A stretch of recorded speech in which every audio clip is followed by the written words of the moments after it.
Hey guys, this is Cheney180, and today we're going to be taking a look at the Variable Action Heroes One Piece Whitebeard figure. I gotta say, this guy is massive.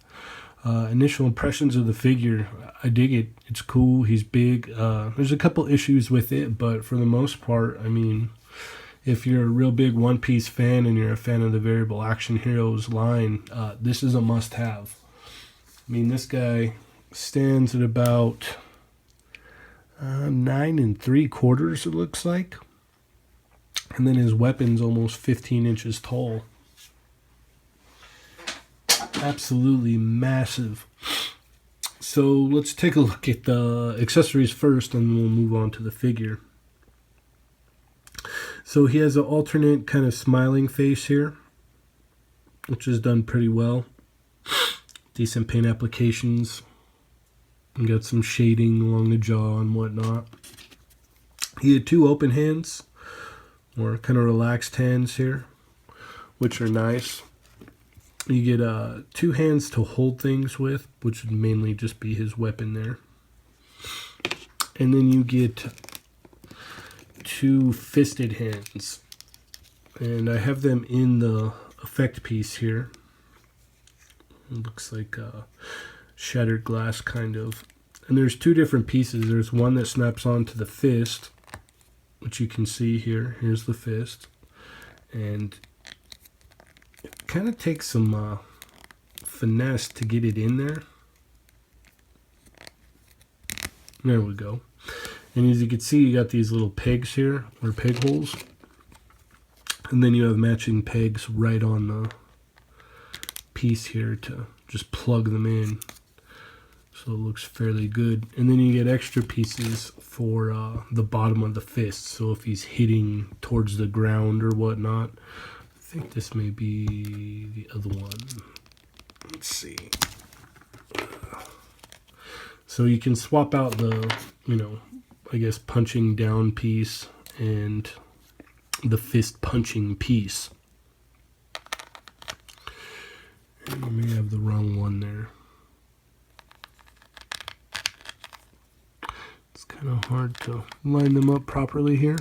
Okay, so it just plugs right on here. It's kind of hard to tell the difference when you're looking through the camera, so I apologize. But you can plug this one on, so it looks like he's hitting it to the side. And it holds for the most part, just not as well as the fisted one, or the front fist piece. So you can have them hitting it like that, which looks pretty cool. Now on to this big behemoth of a figure.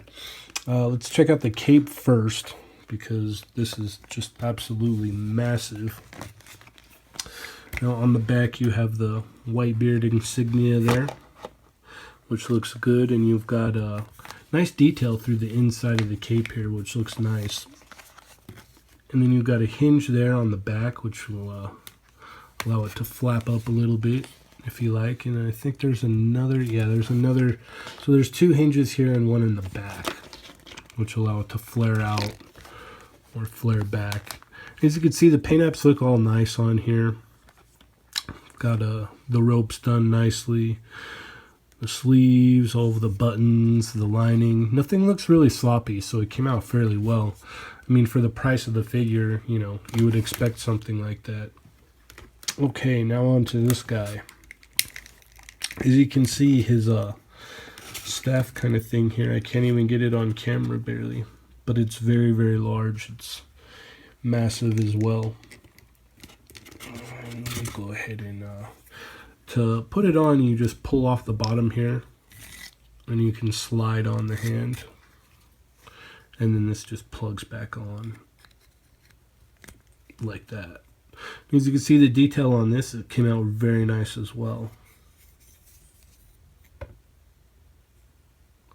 Nice silver paint there, representation of a blade. It's even got a fairly decent sharp end there.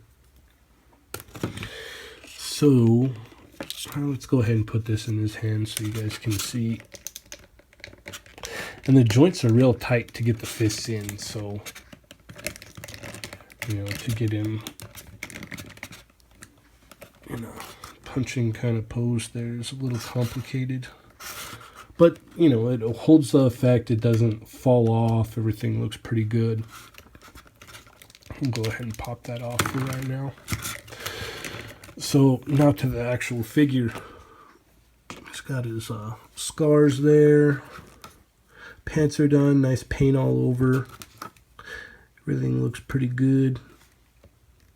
And boots came out nice. Face came out nice.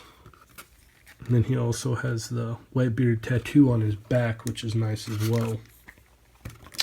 So articulation, the head looks up about that much, looks down about that much. You can go side to side like that. To swap out the faces, you just pull off the top, and well, the top just swaps out. And you can see you've got a double ball peg in there. And you can put the other head on, throw this piece on, and now he's smiling, which is pretty cool.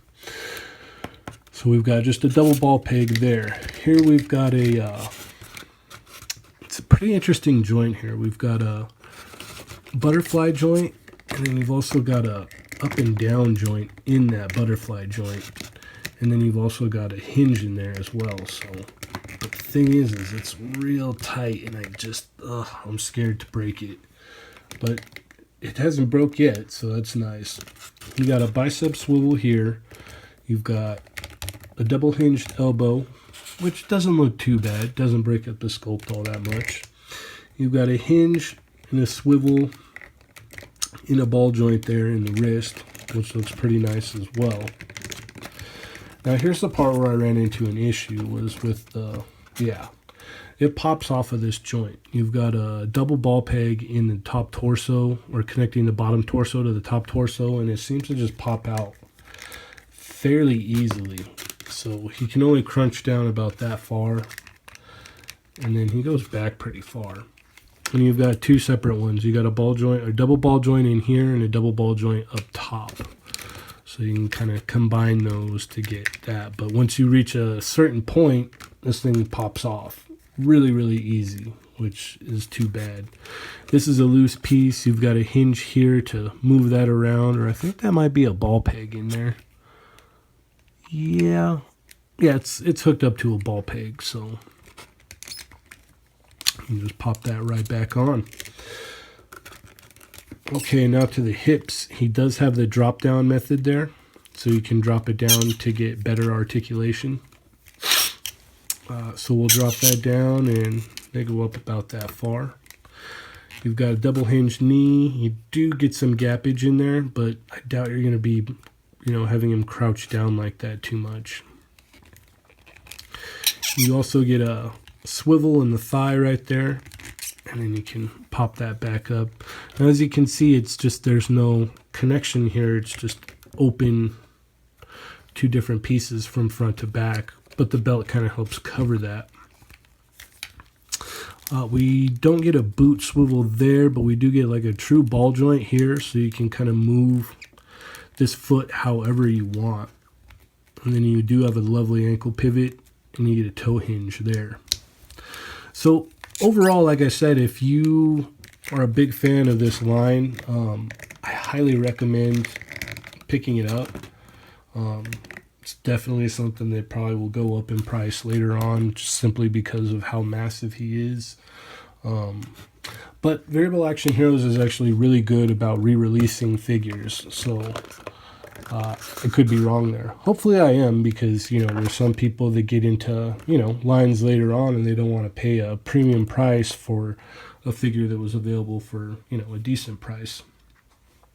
So a couple size comparisons here. We've got Variable Action Heroes Sanji, and as you can see, he's considerably shorter.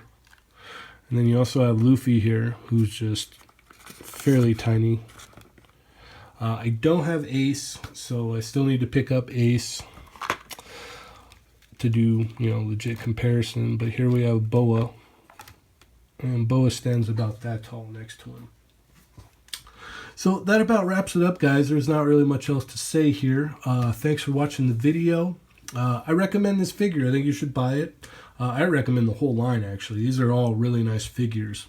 I've got a couple of requests to do more of these figures, so I'll probably pump out some more reviews of these One Piece variable action heroes. Thanks for watching. Feel free to click like, leave me a comment, and click subscribe. Take it easy.